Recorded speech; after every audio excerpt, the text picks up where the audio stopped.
Good advice is rare and expensive because it requires time, it requires experience, it requires learning from your experience. It often requires education, self-education, reading, watching documentaries, watching online courses, learning from mentors, practicing, experimenting, intense emotions, sometimes suffering. And it's rare because most people don't actually learn from their experience. They have experiences and they keep making the same mistakes again and again, and they keep repeating the same kind of habits over 10, 20, 30, 40, 50 years. And then they call the sum total of repeating the same over and over again good advice. And that's why you so often get bad advice from family, from friends, from lots of people.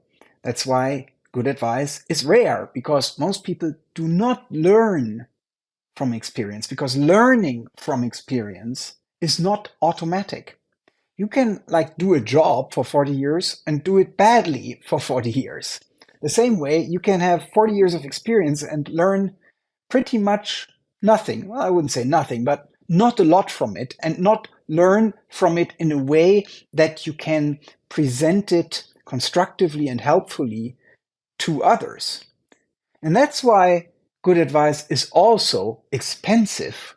That's why great advisors are always very expensive, because they made it an art to learn from experience, but also learn from education, extract the right information from knowledge, extract the right understanding, combine different understandings, learn flexibility of perspective, flexibility of thinking, and also learn how to communicate advice in a way that people can actually understand and receive it and accept it and can act on that advice, so that the advice actually changes something. In order to be able to give good advice, lots of things have to come together.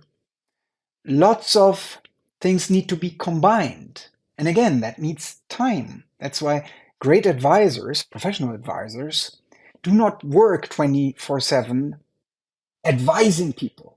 They have a lot of time off because they need time to read, time to reflect, time to think, time to experiment, time to have new experience, time to see the world, time to meet new people, time to have lots of conversations. And then all of that they learn from artfully, and all of that they can then use to give really good and precise advice in a way that you can actually use. And that's why great, like elite advisors are also so rare, because most advisors are just experts, which is great. We need experts, but they have only lots of knowledge, lots of information, which is also great. We need people with lots of knowledge and lots of information, but that doesn't necessarily make a great advisor. Someone can be very knowledgeable and still be really bad at advice giving, because advice giving requires all those other factors and requires to be a really, really good communicator and also a really good listener.